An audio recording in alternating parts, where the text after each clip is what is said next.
Monsieur le doyen du corps diplomatique, je voudrais tout d'abord vous remercier pour vos propos chaleureux et bienveillants, ainsi que pour les vœux que vous venez de formuler à mon endroit et à celui du peuple camerounais. L'année dernière, en ces lieux et dans les mêmes circonstances, je vous avais appelé à soutenir la candidature du Cameroun à la présidence de la 79e session de l'Assemblée générale des Nations unies.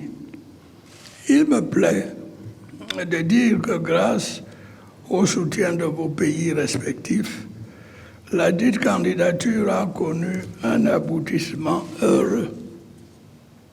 Je tiens ici à vous renouveler à travers vous, à vos gouvernements et à l'ensemble de la communauté internationale, mes sincères remerciements. Le mandat du Cameroun, qui commence en novembre, qui a commencé en septembre 2024, s'achèvera en septembre 2025 et nous donnera certainement l'opportunité d'œuvrer ensemble au renouvellement du multilatéralisme dont notre monde a tant besoin. Le sommet de l'avenir qui s'est tenu les 22 et 23 septembre dernier à New York s'est déjà inscrit dans cette perspective. Il a abouti à l'adoption de textes importants tels que le pacte de l'avenir et ses annexes, notamment le pacte mondial pour le numérique et la déclaration sur les générations futures.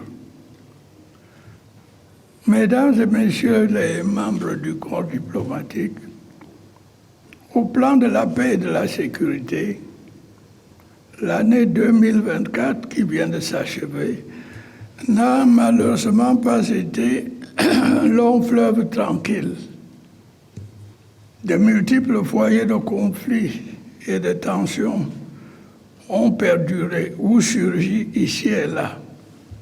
L'Ukraine, le Soudan, le Liban, Gaza, Haïti et d'autres théâtres d'une tragédie humaine qui ne semble pas avoir de fin ont régulièrement alimenté une chronique meurtrière dans les médias du monde entier.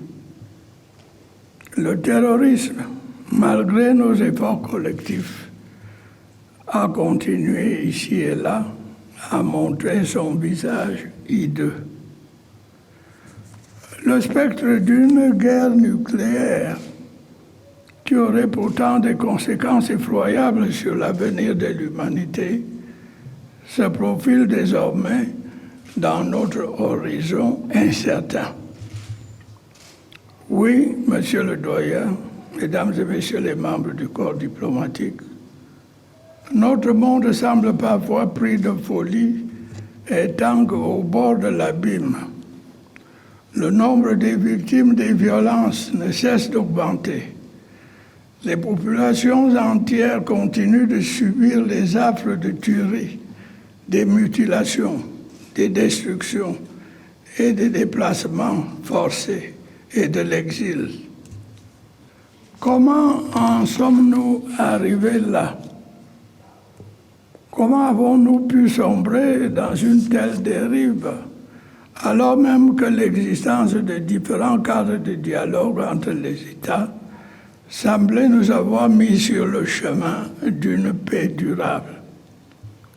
Pour ma part, j'incline à penser que la persistance des égoïsmes nationaux, la résurgence de l'unilatéralisme au détriment du multilatéralisme, le non-respect des règles internationales sont autant de facteurs qui peuvent expliquer cette situation. Est-ce une fatalité Je me refuse à le croire. Mesdames et messieurs les membres du corps diplomatique, à l'évidence, ce dont notre monde a besoin, c'est de plus de solidarité. Si nous voulons survivre, nous n'avons pas d'autre choix que de déterminer nos priorités communes, de nous donner les moyens nécessaires pour les réaliser et de fédérer nos énergies. Les catastrophes naturelles survenues ces derniers mois attestent de l'ampleur des conséquences des changements climatiques. Nous sommes tous désormais face à un dilemme pressant. Agir ensemble maintenant ou périr tous à coup sûr.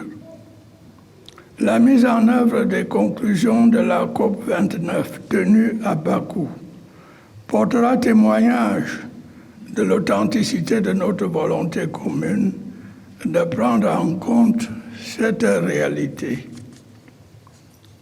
Mesdames et messieurs les membres du corps diplomatique, face à tous ces défis, le Cameroun a toujours été disposé à apporter sa contribution à l'édification d'un monde plus pacifique, plus stable et plus prospère.